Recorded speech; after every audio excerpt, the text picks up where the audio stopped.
Terus bagaimana hubungan dengan anak saya yang sekolah di pesantren, Pak? Ini mau Dia bisa nanya bolak-balik harokat Terima kasih seperti Bapak. pada Assalamualaikum surat An-Nisa warahmatullahi 164 wabarakatuh. ini adalah Assalamualaikum warahmatullahi wabarakatuh. Pemirsa Fatwa TV dimanapun Anda berada, Alhamdulillah, wassalatu wassalamu ala rasulillah wa ala alihi wa ashabihi wa ma'alah. Pemirsa Fatwa TV, Alhamdulillah, kita bersyukur dan memuji Allah Subhanahu wa Ta'ala. Karena pada kesempatan kali ini Allah Subhanahu wa Ta'ala masih memberikan kita kesempatan untuk terus belajar, memperbaiki diri dengan mempelajari agama Islam. Dan Alhamdulillah, pada kesempatan kali ini dalam acara program live interaktif Jalan Lurus dengan tema Akidah bersama Al-Ustadz Dr. Abdullah Roy Hafizahullahu Ta'ala. Beliau adalah anggota Dewan Fatwa Perhimpunan Al-Irsyad. Dan Alhamdulillah pada kesempatan kali ini beliau telah hadir di tengah-tengah kita. Alangkah baiknya kita sapa Ustadz terlebih dahulu. Assalamualaikum Ustadz. Assalamualaikum warahmatullahi. Gimana kabarnya Ustadz? Alhamdulillah. Sehat-sehat Ustadz ya? Keluarga sehat Ustadz? Alhamdulillah semuanya Alhamdulillah sehat. semuanya sehat ya. Alhamdulillah. Baik pemirsa, Alhamdulillah ternyata Ustadz dalam keadaan sehat dan semoga pemirsa Fatwa TV dimanapun Anda berada, Allah senantiasa memberikan kesehatan kepada kita semua. Amin ya rabbal alamin. Baik Ustadz, mengenai tema kita kali ini yaitu akidah. Mungkin ada satu nasihat atau dua nasihat untuk membuka live interaktif ini Ustadz. Tafadhol Ustadz. Bismillahirrahmanirrahim. Assalamualaikum warahmatullahi wabarakatuh. Alhamdulillah wassalatu wassalamu ala Rasulillah wa ala alihi wa sahbihi wa man walah.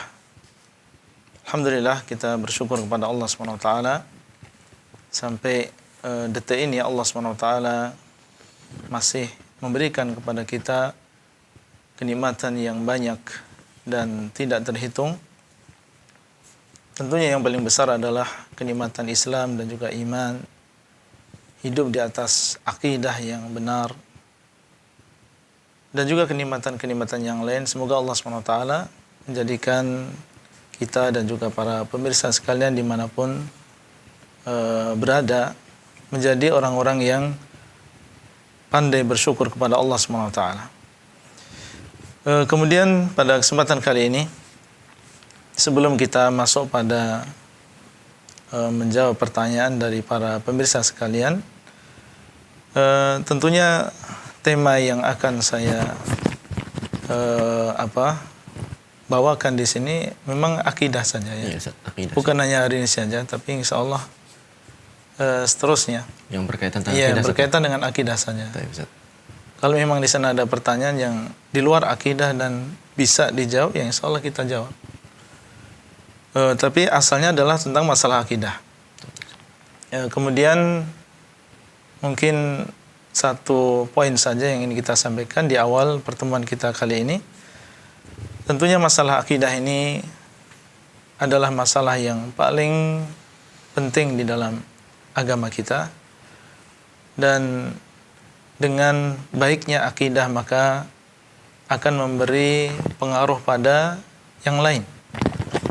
Memberi pengaruh dalam ibadah seseorang, memberi pengaruh pada akhlak seseorang. Asalnya dari akidah yang ada di dalam hati seseorang. Sehingga di dalam sebuah hadis Nabi SAW mengatakan, "Ala inna fil jasadi mudghatan idza saluhat saluhal jasadu kulluh wa idza fasadat fasadal jasadu kulluh." Ya, tahuilah bahwasanya di dalam badan seseorang itu ada segumpal daging. Kalau dia baik maka baik seluruh anggota badan yang lain. Dan kalau dia jelek maka akan jelek seluruh anggota badan yang lain. Ketahuilah bahwasanya segumpal daging tadi adalah qalbun, al-qalb. Maka ini menunjukkan tentang Apa itu qalb? al-qalb kalau diterjemahkan dalam bahasa kita adalah jantung. Jantung saja. Ya, meskipun kebanyakan itu menerjemahkan dengan hati. Tapi kalau kita lihat kembali ke kamus dan apa yang digunakan oleh orang-orang Arab, maka qalb artinya adalah jantung. Jantung saja. Ya, sebagaimana kita tahu jantung ini punya pengaruh yang besar dalam tubuh kita. Ya, dan ini menunjukkan tentang pentingnya akidah. Ya, bahwasanya seseorang kalau memang dia ingin mendapatkan ibadah yang baik, ibadah yang semangat, akhlak yang mulia, maka tidak ada jalan lain kecuali dia harus memulai dengan mempelajari akidah. Masya Allah. Baik, itu mungkin poin yang ingin kita sampaikan di awal pertemuan kita kali ini. Nah, Baik, jazakumullah khairan Ustaz. ya. Kemudian sesaat lagi kita nanti akan bacakan beberapa pertanyaan yang masuk melalui jejaring sosial Ustaz ya. Baik. Jejaring media sosial.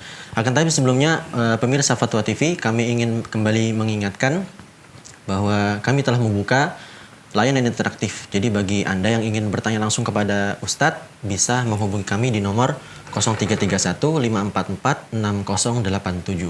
0331 544 6087. Baik Ustadz, ini sudah ada beberapa pertanyaan yang masuk. Yang pertama Ustadz, dari saudara Nur Kholis di Bekasi Ustadz. Nur Kholis. Nur Kholis di Bekasi. Ya. Ustadz Abdullah Roy, semoga Allah selalu menjaga antum. Apakah ruqyah rumah atau toko dalam rangka mengusir jin atau setan diperbolehkan dalam syariat? Jika boleh, adakah tata caranya? Ya.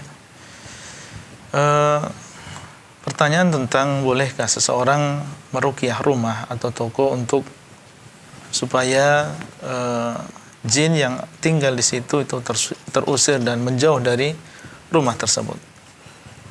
Di dalam sebuah hadis Nabi SAW menyebutkan la taj'alu buyutakum maqabir. Maqabir apa sih? Iya. Janganlah kalian menjadikan rumah-rumah kalian itu seperti kuburan. Seperti kuburan. Iya. Maksudnya bagaimana? Maksudnya adalah jangan jadikan rumah kalian itu sepi. Tidak digunakan untuk ibadah, ya. Yes. Tidak digunakan untuk membaca Al-Qur'an, tidak digunakan untuk sholat. Ya, jangan kalian jadikan rumah-rumah kalian seperti kuburan. Kemudian beliau mengatakan fa inna syaitan yafirru minal baitil alladzi tuqra'u fihi suratul Baqarah.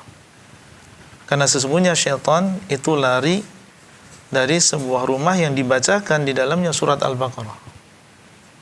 Nah, ini menunjukkan apa? Menunjukkan bahwasanya syaitan tidak akan betah tinggal di sebuah rumah yang di situ dibacakan Al-Qur'an. Ya, dibacakan apalagi surat Al-Baqarah. Ya, jadi kita mengikuti petunjuk Nabi SAW. Kalau memang kita tidak ingin tinggal bersama ya mereka jin-jin tersebut di rumah kita atau mengganggu kita di toko kita, maka kita harus rajin untuk menggunakan rumah dan toko itu untuk ketaatan. Jangan kita melakukan sesuatu yang justru menarik perhatian syaitan dan juga jin. Ya, apa yang dia cintai dan apa yang dia senangi, segala sesuatu yang menyimpang dari agama, mulai dari kemaksiatan, tontonan yang tidak diperbolehkan, musik, kebid'ahan, kesyirikan, ini sangat disukai oleh syaitan. Ya, maka yang seperti itu harus kita jauhi kalau memang kita tidak ingin dekat-dekat tinggal dengan mereka. Jadi intinya rumah dan apa yang kita miliki kita gunakan untuk ketaatan kepada Allah SWT. Nah, kemudian untuk surahnya itu Ustaz dibacakan sekali 1 bulan atau bagaimana Ustaz? Tentunya semakin kita sering ya menggunakan rumah dan toko tadi untuk ketaatan lebih baik. Ya, itu semakin membuat dia tidak betah ya tinggal di rumah kita. Tapi semakin jarang kita gunakan untuk ketaatan ya dikhawatirkan dia akan mudah kembali dan tinggal di sana. Ya. Cukup Ustaz? Cukup. Jazakumullah khairan Ustaz atas Barakallah. jawabannya. Nah. Baik, itu tadi Bapak Nur Kholis di Bekasi ya, jawaban yang cukup padat dari Ustaz, semoga bisa memberikan kebermanfaatan. Dan alhamdulillah ini sudah ada telepon masuk ke redaksi kami. Baik, kita angkat dulu. Halo, Assalamualaikum. Assalamualaikum Ustaz. Halo, Assalamualaikum. Waalaikumsalam. Baik, dengan Bapak siapa di mana? Abdullah. Bapak Ya. Bapak Abdullah di Blitar. Blitar. Baik, Bapak mungkin volume TV-nya bisa sedikit dikecilkan, Pak? Atau mungkin dihabiskan saja dulu untuk sementara waktu? Ya. Ya. Ini mau tanya, Ya. apa yang dimaksud surga di dunia? Apa yang dimaksud? Surga di dunia. Surga yang ada di dunia. Surga yang ada di dunia. Iya. Ya. Baik, itu saja Bapak. Ya, Baik, Assalamualaikum. terima kasih Bapak. Waalaikumsalam warahmatullahi wabarakatuh. Baik, Bapak Abdullah di Blitar yang semoga Allah SWT menjaga. Pertanyaannya tentang apa yang dimaksud dengan surga yang ada di dunia.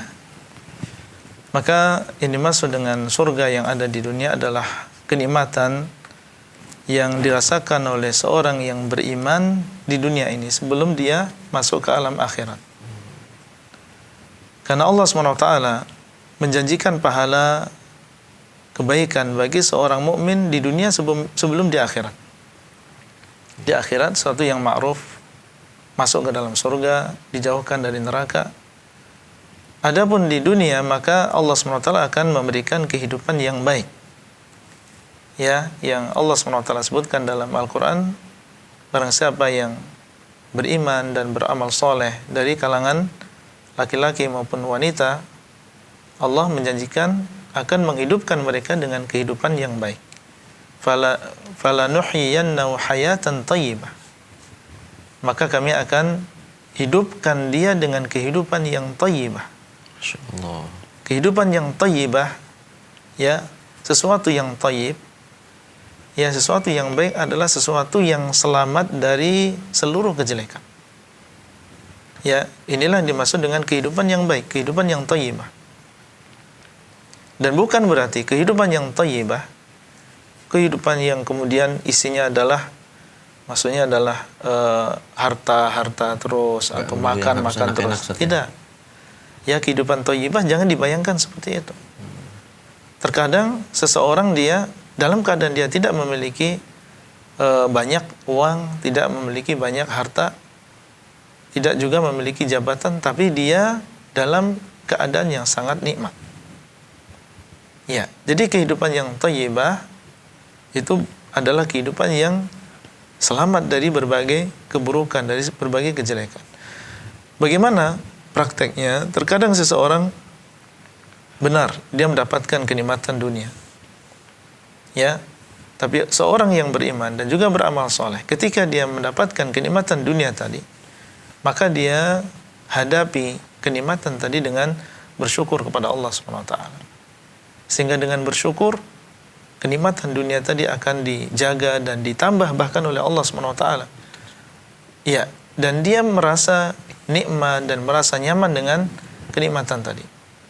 Ya, mendapatkan misalnya mobil nyaman dan dia gunakan untuk ya kegiatan yang diridhoi oleh Allah Azza wa Jalla, mengantar orang ke masjid misalnya, atau diberikan oleh Allah harta, kemudian dia mudah dia gunakan untuk berinfak di masjid atau untuk kegiatan yang bermanfaat, kajian misalnya.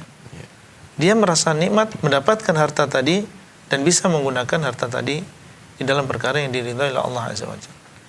Demikian pula ketika dia mendapatkan musibah, ya, mendapatkan kecelakaan atau ujian, dia juga bisa merasakan nikmatnya dan juga kelezatannya. Yaitu kapan? Ketika dia bersabar.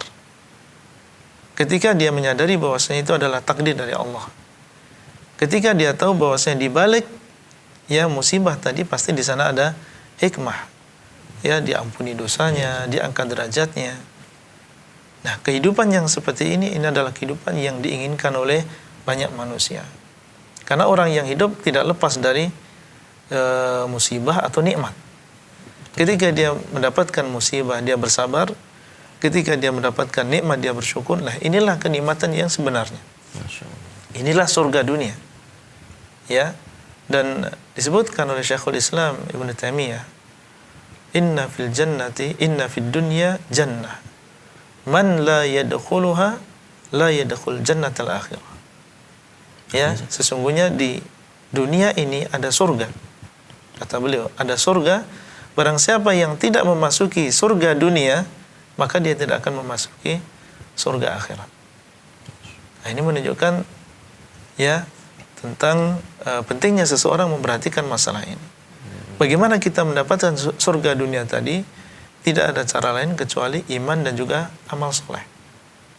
Ya, karena ketika Allah SWT mengatakan fala nuhyiyannahu hayatan thayyibah. Apa syaratnya? Iman dan juga amal soleh. Jadi kalau ingin masuk ke dalam surga akhirat, masuk dulu ke dalam surga dunia. Ya, apa surga dunia? Bagaimana cara masuknya? Iman dan juga amal soleh. Iya, jadi kembali kepada iman dan juga amal soleh. Oleh karena itu Bapak Abdullah di Blitar dan juga para pemirsa sekalian, ya, surga di dunia hakikatnya adalah ketentraman dan kenikmatan, kelezatan, kehidupan yang dirasakan oleh seseorang karena sebab iman dan juga amal soleh yang dia kerjakan. Wallahu ta'ala a'lam. Insyaallah, jazakumullah khairan Ustaz. Baik, itu tadi ya Bapak Abdullah di Blitar, semoga memberikan kebermanfaatan bagi kita semuanya. Baik Ustaz, ini ada pertanyaan lain Ustaz dari Saudara Adi di Jakarta Selatan. Ya. Bismillahirrahmanirrahim. Assalamualaikum Ustaz Abdullah. Afwan, izin bertanya, Ana mau bertanya hukum istighosah. Karena di tempat Ana bekerja diadakan istighosah. Dan apabila salah satu karyawan yang tidak mau ikut istighosah tersebut, akan diberikan sanksi keras. Lalu bagaimana sikap terbaik Ana, Ustadz? Syukran, jazakallahu khairan. Baik. Saudara Adi yang ada di Jakarta Selatan, mungkin perlu diperjelas di sini apa yang dimaksud dengan istighosah. Ya, apa prakteknya dan apa yang dilakukan ketika istighosah tersebut. Karena istighosah ini bermacam-macam. Ada istighosah yang disyariatkan dan dia adalah ibadah yang dicintai oleh Allah Azza wa Jalla. Allah mengatakan, "Idz tastaghithuna rabbakum fastajaba lakum." Ketika kalian beristighosah kepada Rabb kalian, maka Allah mengabulkan istighosah tersebut. Menunjukkan bahwasanya di sana ada istighosah yang dicintai oleh Allah dan dia adalah ibadah. Yaitu apa? Istighosah yang ditujukan kepada Allah. Ya, istighosah itu sendiri apa, Ustaz? Istighosah artinya adalah meminta kepada Allah SWT supaya diangkat musibahnya. Ya, diangkat musibahnya. Seperti ketika Nabi SAW dan juga para sahabat di perang Badar, bagaimana mereka menghadapi 1000 orang musyrikin dengan senjata yang lengkap, sementara mereka dalam keadaan sedikit, ya sepertiganya saja, dan ya persenjataan yang seadanya. Maka Nabi SAW beristighosah, meminta kepada Allah supaya diangkat musibah tadi. Taib. Kalau kepada Allah SWT, maka itu adalah ibadah dan mendapatkan pahala. Tapi kalau misalnya istighosah tadi ditujukan kepada selain Allah, ya, ditujukan kepada selain Allah, misalnya beristighosah kepada jin. Ada orang minta supaya karena dia mendapatkan musibah, ya, bagaimana terangkat musibah tadi, dia mintanya kepada jin. Wa annahu kana rijalun minal insi ya'udzuuna birijalin minal jinni fazaduhum rahaqa.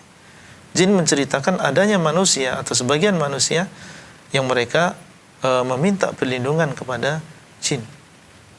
Ada sebagian manusia yang dia istighosah kepada jin. Ya. Atau dia beristighosah kepada misalnya seorang nabi atau seorang wali misalnya. Ya. Orang mulia itu, Ustaz. Gimana? Orang mulia itu, Ustaz. Ya, orang mulia, orang yang soleh. Tapi mereka dalam keadaan dalam keadaan sudah meninggal dunia. Beristighosah dengan mujahidin yang sudah meninggal dunia. Beristighosah dengan para nabi. Kalau demikian caranya, maka ini termasuk istighosah yang syirkiyah. Ya, istighosah yang hukumnya syirik. Yang bisa membatalkan keislaman seseorang. Ya, dilihat kalau memang kegiatan istighosah tadi adalah jenis yang kedua ini, maka tidak boleh seseorang ikut-ikutan meskipun diperintahkan oleh pemimpin atau ya pimpinan perusahaan atau yang ada di atasnya, dia mewajibkan dan seterusnya. Kalau kita tahu itu adalah istighosah yang tidak diperbolehkan, istighosah yang asalnya dia adalah ibadah diserahkan kepada selain Allah, maka nggak boleh kita ya sekali-kali untuk mengikuti acara tersebut. Nah, kemudian di sana ada istighosah yang boleh, yaitu istighosah seorang makhluk kepada makhluk yang lain, boleh tapi dengan syarat-syarat tertentu. Ya, ada 4 syarat disebutkan oleh para ulama. Yang pertama, istighatsah tersebut ya di dalam kepada makhluk yang dia hidup. Ya, makhluk yang hidup. Kalau mati nggak boleh. Baik. Kemudian yang kedua, makhluk tersebut adalah ada di depan kita. Artinya dengan mudah kita meminta bantuan kepada beliau. Karena tujuannya kita ingin dilepaskan dari musibah. Betul. Bagaimana dia berada di tempat yang jauh? Dia berada di depan kita dan mendengar apa yang kita ucapkan. Kemudian yang ketiga, kita meminta bantuan kepada beliau, pertolongan kepada beliau di dalam perkara yang dia mampu sebagai seorang makhluk. Jangan kita meminta kepada beliau sesuatu yang dia sebagai makhluk tidak mampu, yang mampu melakukannya hanya Allah. Meskipun dia hidup di depan kita, kalau perkara tadi tidak mampu melakukannya kecuali Allah, nggak boleh kita minta kepadanya. Kita minta kepadanya sesuatu yang memang dia bisa, dia mampu. Hal-hal yang mungkin Ustaz. Mungkin, seperti misalnya kita sedang ditodong, ya, atau diancam. Di depan kita ada polisi atau orang yang kita anggap dia mampu untuk menolong kita. Yes. Kita bilang, tolong pak, tolong pak. Dia di depan kita dan dia hidup, dan sebagai manusia dia mampu untuk menolong kita. Kemudian yang keempat juga, tidak boleh kita bertawakal kepada makhluk tersebut. Itu syarat yang penting juga, tidak boleh kita bertawakal kepada makhluk tersebut. Tawakal hanya kepada Allah. Ya, lisan kita mengatakan tolong saya, tapi kita yakin bahwasanya yang memudahkan, yang memberikan manfaat, yang menjauhkan dari mudarat hanya Allah. Itu yang harus ada dalam diri kita gitu. Kalau terpenuhi 4 syarat tadi nggak masalah. Makanya dalam Al-Quran ketika Allah SWT menyebutkan kisah antara seorang laki-laki yang berasal dari Bani Israel yang bertemu dengan seorang laki-laki dari suku kabilah Qibti, terjadi perkelahian. Kemudian yang dari Bani Israel ini dia melihat ada Nabi Musa lewat, maka dia meminta pertolongan kepada Nabi Musa. Fastaghathahu alladhi min syi'atihi 'ala alladhi min aduwihi. Maka laki-laki yang berasal dari Bani Israel tadi meminta ya istighatsah kepada Nabi Musa untuk melawan orang Qibti tadi. Nah, ini dalil yang disebutkan oleh para ulama bahwasanya istighatsah dengan makhluk boleh, tapi dengan syarat-syarat tadi. Kalau sudah salah satu di antara syarat-syarat tadi tidak ada, maka menjadi istighatsah yang diharamkan, bahkan bisa menjadi istighatsah yang sampai derajat syirik. Masya Allah. Ya. Jadi harus tahu, Ustaznya harus benar-benar tahu syarat-syaratnya ini. Ya, gitu. Dia harus mengetahui tadi perincian tadi, baru setelah itu dia bisa menentukan boleh atau enggak ini. Dia ikuti atau tidak acara yang ada di tempat dia kerja tadi. Wallahu taala a'lam. Insyaallah. Ya. Baik, alhamdulillah jazakumullah khairan Ustaz atas jawabannya. Baik, itu tadi Bapak Adi ya di Jakarta Selatan, semoga bisa terjawab ya. Kemudian selanjutnya ada pertanyaan Ustaz, tapi sebelum itu Ustaz kita jawab pertanyaan dari teleponnya masuk dulu Ustaz. Ya. Assalamualaikum Fatwa TV. Waalaikumsalam. Dengan Bapak siapa di mana? Dengan Bapak Chandra di Jakarta, Pak. Bapak Chandra di Jakarta. Baik, silakan Bapak langsung bertanya kepada Ustadz. Ya, Assalamualaikum Ustaz. Waalaikumsalam warahmatullahi. Semoga Allah melindungi Bapak beserta kru Fatwa TV yang lainnya ya, Pak. Amin, jazakallahu khairan, dan antum juga insyaallah. Amin, insyaallah, Pak. Ya. Baik, Pak Ustaz. Saya mau nanya perihal akidah dari kaum kafir Quraisy ya. Ya. Apakah di Al-Qur'an ada hadis atau ayat Al-Qur'an yang menjelaskan akidah-akidah mereka? Begitu, Pak Ustaz. Ya. Terima kasih, Pak Ustaz. Baik. Pertanyaan dari Bapak Chandra yang ada di Jakarta tentang apakah di dalam Al-Quran disebutkan tentang akidah dan juga keyakinan yang ada pada diri orang-orang kafir Quraisy. Kita katakan iya, sahih. Allah SWT menceritakan tentang orang-orang kafir Quraisy yang Nabi SAW pertama kali diutus itu di tengah-tengah mereka. Allah SWT menjelaskan dalam banyak ayat tentang hakikat dari kesyirikan yang dilakukan oleh orang-orang musyrikin Quraisy. Ya, bagaimana akidah mereka sebenarnya tentang Allah, bagaimana akidah mereka tentang hari akhir, bagaimana akidah mereka tentang malaikat. Allah SWT sebutkan di dalam Al-Quran. Contoh misalnya, bagaimana akidah mereka tentang para malaikat Allah SWT. Mereka mengatakan bahwasanya para malaikat ini adalah banatullah. Ya, para malaikat ini adalah anak-anak wanita Allah. Jadi mereka meyakini bahwasanya Allah punya anak. Ya, Maha Suci Allah dari apa yang mereka ucapkan.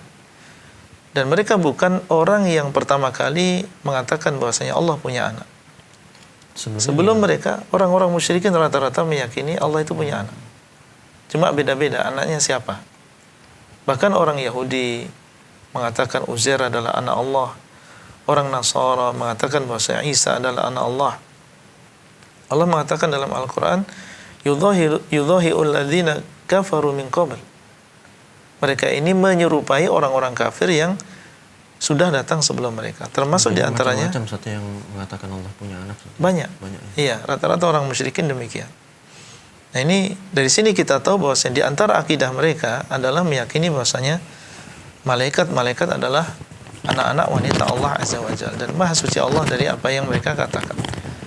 Mereka saja ya dalam kehidupan mereka menganggap wanita itu rendah gitu. Kalau ada di antara mereka yang dilahirkan untuknya seorang bayi wanita, maka mereka bersedih, wajahnya menjadi hitam. Bahkan tidak segan-segan mereka untuk mengubur hidup-hidup bayi tadi. Masya Allah. Jadi dalam kehidupan mereka wanita itu dianggap rendah. Jahat sekali. Iya. Bagaimana mereka menisbahkan wanita tadi kepada Allah, mengatakan bahwasanya malaikat adalah anak wanita Allah. Tilka idzan qismatun dhiza, kata Allah. Gimana Ustaz? Ya, ini adalah sesuatu yang tidak adil. Maksudnya Ya. Ustaz? Mereka benci dengan wanita, tapi mereka sandarkan wanita kepada Allah. Dan mereka menyandarkan laki-laki kepada diri mereka. Kalau yang wanita disandarkan kepada Allah, mengatakan bahwa malaikat adalah anak wanita Allah, kemudian mereka sendiri senang dengan anak-anak yang laki-laki. Maka ini ya sesuatu yang tidak adil, kata Allah Azza wa Jalla. Kenapa Itu dari begitu membenci Ustaz? Membenci anak perempuan kenapa Ustaz? ya dianggap wanita ini tidak menghasilkan, ya tidak bisa diajak perang, terus membawa aib bagi keluarga, apalagi anak wanitanya nakal misalnya, tidak bisa dia didik, berzina, ini kan bawa aib bagi keluarganya. Akhirnya mereka pun benci apabila lahir bagi mereka seorang bayi perempuan. Baik, itu satu akidah saja. Kemudian juga bagaimana akidah mereka tentang Allah Azza wa Jalla. Ini juga sangat dijelaskan oleh Allah SWT di dalam Al-Quran. Seperti misalnya, mereka meyakini di antara akidah mereka, ya Bapak Chandra di Jakarta dan juga yang lain. Di antara keyakinan mereka, yang mungkin ini, mohon maaf, banyak yang tidak sadar atau belum tahu. Ternyata mereka ini, orang-orang musyrikin Quraisy, meyakini bahwasanya Allah yang menciptakan mereka. Mereka beriman kalau gitu. Iya, meyakini demikian. Bahkan meyakini bahwasanya Allah dialah yang menciptakan langit dan bumi. Bukan hanya itu, meyakini bahwasanya Allah yang memberikan rezeki kepada mereka, menghidupkan mereka, mematikan mereka. Itu mereka meyakini sama dengan keyakinan kaum muslimin. Lalu mengapa mereka masih kafir Ustaz? Ya, nanti ada sebabnya. Ya, itulah kenapa Nabi SAW memerangi mereka. Contoh misalnya, dalam Al-Quran Allah mengatakan, "Wala in sa'altahum man khalaqahum la yaqulunna Allah." Seandainya engkau Muhammad bertanya kepada mereka siapa yang menciptakan mereka, mereka akan mengatakan Allah. Ya, la yaqulunna, mereka akan mengatakan Allah. Tidak mengatakan bahwa yang menciptakan saya adalah Lata atau Uzza atau Manah dan seterusnya. Dalam ayat yang lain Allah mengatakan wala in sa'altahum man khalaqas samawati wal arda la yaqulunna Allah. Seandainya engkau bertanya kepada mereka siapa yang menciptakan langit dan siapa yang menciptakan bumi, bisa mereka akan mengatakan Allah. Sekarang Allah SWT mengabarkan yang demikian, ya, dan siapa yang lebih benar ucapannya daripada ucapan Allah? Allah yang lebih tahu tentang apa yang ada di dalam hati mereka. Jadi untuk masalah ini sama antara kita dengan mereka. Kemudian pertanyaan antum tadi, lalu Ya, apa yang menjadikan mereka kafir, Ustaz? Nah, itu Ustaz. Itu kayaknya menarik sekali, Ya, Ustaz. yang menjadikan mereka kafir adalah karena keyakinan mereka bahwasanya Allah yang mencipta tidak membawa mereka untuk mengesahkan Allah dalam ibadah. Ya, jadi yakin dalam hatinya, oh ya, Allah yang mencipta, Allah yang memberikan rezeki, Allah yang menghidupkan. Tapi ketika dihadapkan oleh sebuah ibadah, ibadahnya bukan hanya diserahkan kepada Allah, tapi juga diserahkan ibadahnya kepada selain Allah. Selain Allah. Ya. Ya, contoh misalnya menyembelih. Ya, mereka menyembelih unta misalnya. Bukan hanya kepada Allah saja, kadang mereka datang ke berhala, menyembelih di hadapannya, mendekatkan diri kepada berhala tersebut dengan tujuan supaya dia mendekatkan diri mereka kepada Allah. Jadi menggunakan wasilah, Ustaz, ya? Iya, menggunakan wasilah. Iya, jadi beribadah kepada orang soleh yang sudah dipatungkan tadi, yang mereka sembah sebenarnya orang solehnya, tapi mereka wujudkan berupa patung, menyembelih di hadapannya dengan tujuan supaya semoga si fulan yang soleh tadi, yang sudah meninggal tadi, mendekatkan diri anak kepada Allah. Ini Allah sebutkan dalam Al-Quran, ya, ketika Allah mengatakan wa ya'buduna min dunillahi ma la yadhurruhum wa la yanfa'uhum wa yaquluna haula'i syufa'auna indallah. Dalam ayat yang lain, walladzina ittakhadhu min dunihi awliya ma na'buduhum illa liyuqarribuna ila Allahi zulfa. Dan orang-orang yang menyembah kepada selain Allah, ini berbicara tentang orang-orang musyrikin saat itu. Mereka mengatakan, ma na'buduhum illa liyuqarribuna ila Allahi zulfa. Tidaklah kami menyembah kepada mereka, mendekatkan diri kepada mereka, kecuali supaya mereka mendekatkan diri kami kepada Allah. Ya. Itu dalih, dalih mereka. Alasan mereka demikian. Nah, karena mereka demikian, artinya sebagian ibadah, menyembelih, nadar, doa, mereka serahkan kepada selain Allah. Akhirnya Nabi pun mengingatkan mereka dan mengajak mereka untuk konsekuen dengan keyakinan bahwasanya Allah yang mencipta. Ya ayuhan nas qulu la ilaha illallah tuflihu. Ya, wahai manusia, hendaklah kalian mengucapkan la ilaha illallah, niscaya kalian akan beruntung. Masya Allah. Ya, beliau mengingatkan, kaum musyrikin saat itu, ya, tentang kewajiban mengesahkan Allah dalam ibadah kalau memang mereka mengesahkan Allah dalam penciptaan. Nah, ini kemudian juga tentang hari akhir, ya, tentang hari akhir mereka mengingkar, ya, menganggap bagaimana ya akan dikembalikan seperti semula, tulang dan tanah yang sudah jadi tanah, daging yang sudah jadi tanah, yang sudah jadi tulang, bagaimana akan dikembalikan? Za'amal ladzina kafaru alla yub'atsu. Orang-orang kafir mereka meyakini bahwa mereka tidak akan dibangkitkan. Jadi secara hari akhir mereka mengingkari, menganggap bahwasanya kehidupan itu ya hanya kehidupan dunia ini saja, tidak ada di sana kehidupan akhirat. Masalah takdir juga mereka disebutkan oleh Allah SWT dalam Al-Quran, ya, di mana di antara keyakinan orang-orang musyrikin, mereka meyakini takdir Allah, tapi mereka berhujjah dengan takdir untuk membolehkan kesyirikan mereka. Gimana contohnya, Ustaz? Ya, Allah SWT menyebutkan sayaqulul ladzina asyraku law syaa Allahu ma asyrakna wala abauna. Ya, akan berkata orang-orang musyrikin, seandainya Allah ingin, tentunya kami tidak akan berbuat syirik dan bapak-bapak kami juga tidak akan berbuat syirik. Iya, berarti di sini mereka berdalil dengan takdir. Berarti mereka beriman dengan takdir. Tapi sayangnya mereka berhujjah dengan takdir untuk membolehkan kesyirikan mereka. Kesyirikan tadi, ya. Iya. Nah, ini mungkin hanya beberapa contoh saja menunjukkan tentang akidah dan keyakinan orang-orang musyrikin. Nah, baik, jazakumullah khairan, Ustaz. Itu tadi ya Bapak Chandra di Jakarta. Baik, kami kembali mengingatkan kepada pemirsa sekalian yang ingin berpartisipasi bersama kami dan bertanya langsung kepada Ustadz, dapat menghubungi kami di layanan nomor 0331 544 6087. Baik, Ustadz, sebelumnya silakan diminum dulu, Ustadz. Baik, fadhal. Ya. Oh ya, kebetulan sudah ada penanya yang masuk, Ustadz. Baik. Kita jawab. Mungkin Ustadz bisa sambil diminum, Ustadz. Udah cukup. Karena udah minum tadi. Ya. Baik. Assalamualaikum Fatwa TV. Assalamualaikum. Waalaikumsalam warahmatullahi wabarakatuh.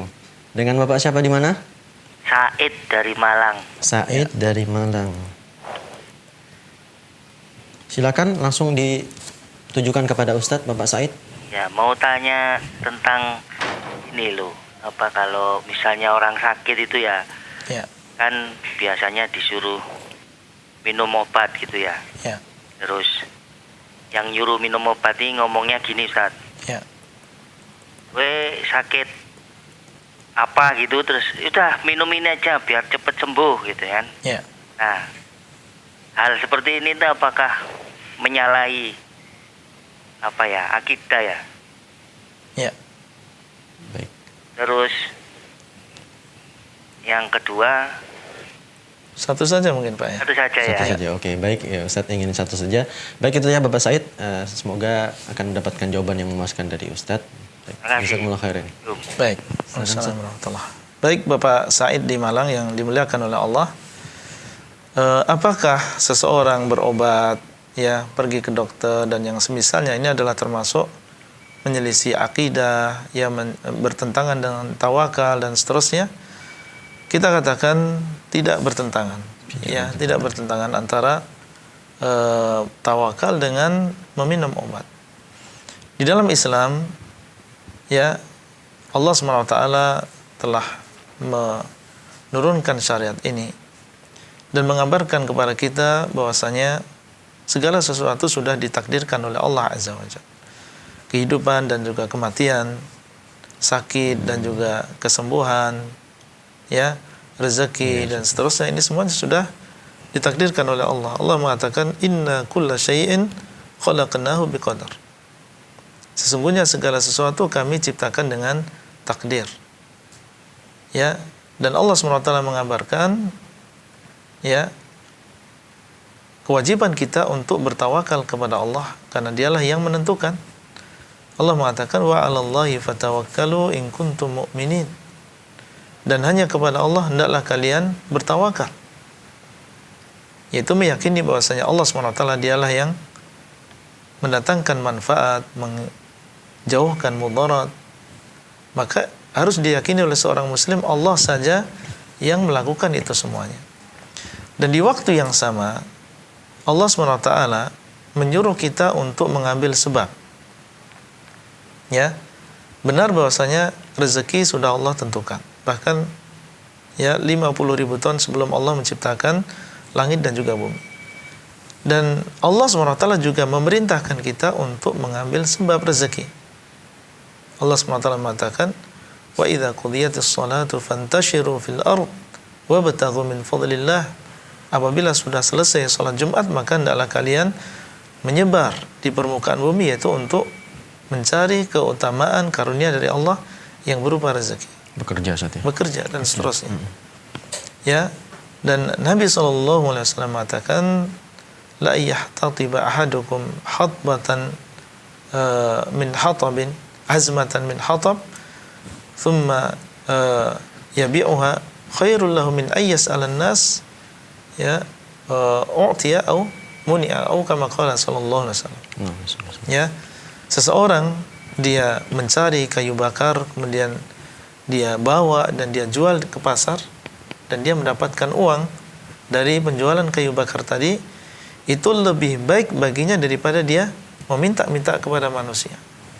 Ya, au a'tauhu au mana'u. Mereka memberikan atau mereka tidak mau memberi. Artinya di sini ada dorongan bagi seorang muslim untuk bekerja. Ya, mengambil sebab itu tidak bertentangan dengan tawakal.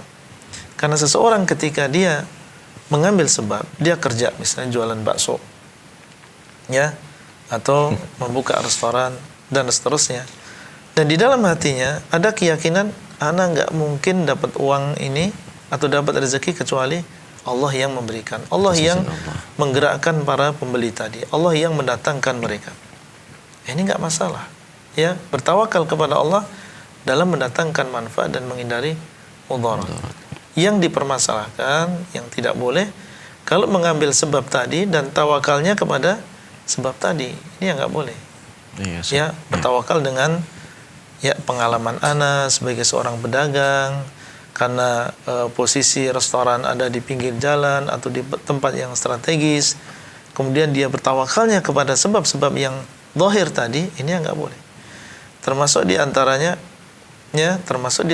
adalah sakit. Ya, kalau kita sakit dan sakit sudah ditakdirkan oleh Allah, maka kita juga diperintahkan untuk mengambil sebab kesembuhan.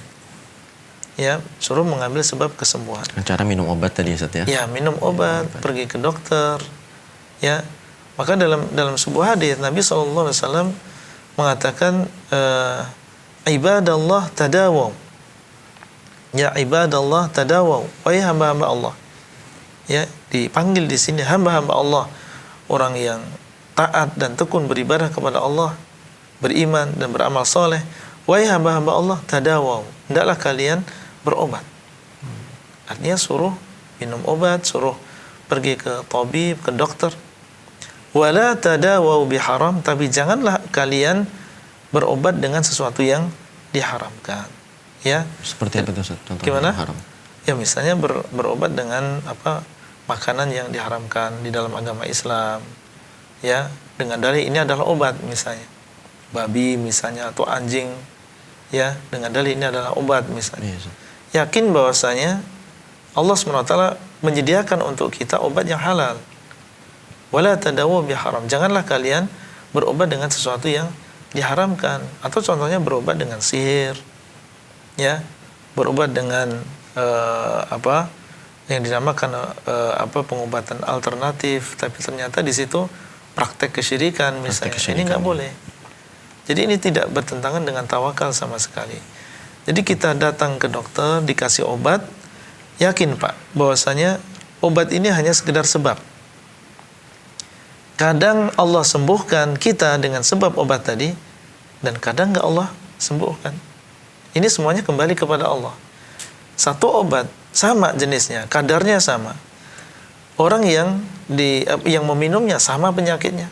Ini pilek, ini juga pilek. Obatnya sama. Ya. Tapi jangan kita memastikan kalau yang ini sembuh, kemudian yang ini pasti sembuh. Itu kan hanya sekedar sebab. Allah SWT dialah yang menentukan gitu. Jadi ketika kita minum obat tadi, ya maka yang ada dalam keyakinan kita ya tawakal kepada Allah. Ya Allah, ini hanyalah sekedar sebab. Ya, kalau Engkau menghendaki ya Allah sembuh, kalau enggak ya tidak akan sembuh. Gitu. Jadi enggak ada istilahnya menyelisih agama Islam atau mengurangi keimanan atau menyelisih akidah. Tidak. Yang penting tawakalnya, Pak. Ya, jadi tawakalnya hanya kepada Allah saja. Wallahu taala alam. Sehingga dalam Al-Qur'an Allah menyebutkan bahwasanya madu fihi syifa'ul linnas. Tapi ketika Allah mengabarkan di dalamnya ada obat bagi manusia, apa tujuannya? Untuk berobat ya, dengan supaya itu kita berobat. Ya, supaya kita meminum madu tadi, menjadikan itu sebagai obat. Demikian pula Zam-Zam. Ya, Nabi mengatakan ma'u Zam-Zam syifa'u suqmin wa ta'amu tu'min. Ya, air Zam-Zam itu adalah obat bagi penyakit. Kenapa dikabarkan oleh Nabi? Supaya kita berobat dengan air Zam-Zam. Enggak masalah mengambil sebab, yang penting tawakalnya hanya kepada Allah Azza wa Jalla. Nah, baik, jazakumullah khairan Ustaz. Itu tadi ya Bapak Said di Malang. Semoga jawaban Ustaz dapat memberikan ilmu baru. Ustaz, ternyata sudah ada telepon masuk lagi Ustaz. Kita angkat dulu Ustaz ya. Assalamualaikum Fatwa TV. Iya. Saya ada Iman dari Ciamis, Jawa Barat. Bapak siapa? Iman dari Bapak Iman dari Ciamis. Silakan Bapak, pertanyaan langsung ditujukan kepada Ustaz. Saya hanya mohon penjelasan tentang ihdinas siratal mustaqim, jalan yang lurus, ataukah memang yang dimaksud jalan yang lurus itu adalah jembatan siratal mustaqim, ataukah memang Quran dan Sunnah? Karena ini banyak sekali pemahaman-pemahaman yang banyak pemahaman lah. Antaranya ada yang bilang siratal mustaqim itu adalah jembatan siratal mustaqim yang akan kita lalui. Satu lagi adalah Quran dan Sunnah yang harus kita jalani dalam kehidupan sekarang. Mohon penjelasan Ustaz. Baik, terima kasih Bapak Iman di Jawa Barat ya. Baik Ustaz, mungkin bisa segera dijawab. Ya, Bapak Iman yang dimuliakan oleh Allah, Allah SWT mengatakan ihdinas siratal mustaqim. Tunjukilah kami ya Allah jalan yang lurus. Ini adalah firman Allah Azza wa Jal, dan sebaik-baik orang yang memahami firman Allah adalah tentunya Rasulullah sallallahu alaihi wasallam. Beliau sallallahu alaihi wasallam ya menyebutkan bahwasanya di dalam sebuah hadis yang dimaksud dengan as-sirat, dan sirat itu secara bahasa artinya adalah jalan, Pak. Ya, at-tariq, jalan. Siratul mustaqim artinya adalah jalan yang lurus. Jalan yang lurus. Di dalam sebuah hadis ya, Nabi SAW menyebutkan bahwasanya yang dimaksud dengan sirat adalah al-Islam. Ya, yang dimaksud dengan as-sirat adalah al-Islam. Jadi yang dimaksud dengan jalan di sini adalah Islam. Ya, kenapa Islam dinamakan dengan sirat? Karena dia adalah jalan hidup kita. Bagaimana kita berakidah, bagaimana kita beribadah, bagaimana kita bermuamalah dengan manusia. Di mana kita temukan itu di dalam Islam yang dibawa oleh Rasulullah sallallahu alaihi wasallam. Ya. Jadi Islam ini adalah jalan yang lurus. Dia adalah jalan yang lurus yang menyampaikan kita kepada Allah. Orang yang ingin sampai kepada Allah, ingin masuk ke dalam surganya Allah, ingin diterima oleh Allah ibadahnya, maka jalannya adalah Islam ini. Allah mengatakan, "Wa may yabtaghi ghairal islami dinan falan yuqbala minhu wa huwa fil akhirati minal khasirin." Barang siapa yang mencari agama selain agama Islam, maka tidak akan diterima darinya, dan dia di akhirat termasuk orang-orang yang merugi. Baik, hanya Islam saja jadi ya. Iya, hanya jadi Islam. as-siratul mustaqim adalah Islam. Mungkin kita temukan di dalam beberapa kitab tafsir ada tafsir yang kelihatannya berbeda. Tapi kalau direnungi maknanya sama, kembali kepada Islam itu sendiri. Contoh misalnya tadi yang disebutkan oleh Bapak Iman, ya. Ada yang mengatakan siratul mustaqim adalah Al-Qur'an dan Sunnah. Benar. Kenapa kita katakan benar? Karena Al-Quran dan Sunnah ini adalah sumber dari agama Islam. Islam yang merupakan jalan kita. Apa sumbernya? Al-Quran dan Sunnah. Makanya kalau ada yang menafsirkan, ya jalan yang lurus adalah Al-Quran dan Sunnah, betul. Ya, ada yang mengatakan jalan yang lurus adalah Al-Quran, ya betul. Karena memang Al-Quran menunjukkan kita kepada jalan yang lurus. Ya, ketika Allah SWT menceritakan tentang jin yang mereka masuk Islam karena mereka mendengar Al-Quran, ya mereka mengatakan ya yahdi ilal haqqi wa ila tariqi mustaqim. Kitab yang kami dengar tadi menunjukkan kepada kebenaran dan dia menunjukkan kepada jalan yang lurus. Ini menunjukkan bahwasanya kalau ditafsirkan as-sirat ini dengan Al-Quran, maka ini adalah tafsir yang benar. Jadi intinya bahwasanya yang dimaksud dengan siratul mustaqim ini adalah Islam. Ketika kita mengatakan ihdina, tunjukilah ya Allah, maksudnya nampakkan kepada kami. Ya, nampakkan kepada kami Islam itu. Ya, ajarkan kepada kami tentang Islam, yaitu jalan yang menyampaikan kepadamu. Di samping itu, di samping yang kita minta adalah ditunjukkan oleh Allah, kita juga minta dimudahkan oleh Allah untuk mengamalkan. Bukan hanya ditunjukkan, oh ini jalan yang lurus, ini Islam. Tapi juga kita minta kepada Allah supaya dimudahkan untuk mengamalkan Islam yang ditunjukkan tadi. Itu secara ringkas, wallahu taala a'lam. Baik Ustaz, alhamdulillah. Jazakumullah khairan Ustaz atas baik, insyaallah ilmunya untuk pertemuan kali ini Ustaz. Fiikum barakallahu. Baik pemirsa, itu tadi serangkaian acara yang dapat kami sajikan pada pertemuan kali ini. Kita insya Allah akan bertemu lagi pada pekan depan di jam yang sama bersama Ustadz Abdullah Roy hafizahullah ta'ala. Kemudian pemirsa, kami akan membacakan program layanan interaktif dalam sepekan. Di antaranya adalah pada hari Senin pukul 16.00 sampai dengan 17.00 bersama Ustadz Dr. Muhammad Arifin Badri dengan tema Bekal Muslim, Fikih Jual Beli dan Kontemporer. Kemudian pada pukul 18.30 sampai dengan 19.30 bersama Ustadz Nizar Saad Jabal, Fikih Praktis Ilmu Waris. Dan masih di hari yang sama, pada pukul 20 sampai dengan 21 bersama Ustadz Dr. Musyafa Ad-Darini dengan tema Kaidah Fikih Konsultasi Islam. Kemudian pada hari Selasa, pukul 20 sampai dengan 21.00 bersama Ustadz Dr. Muhammad Nur Ihsan dengan tema Mengenal Allah, Keimanan, Doa, dan Zikir.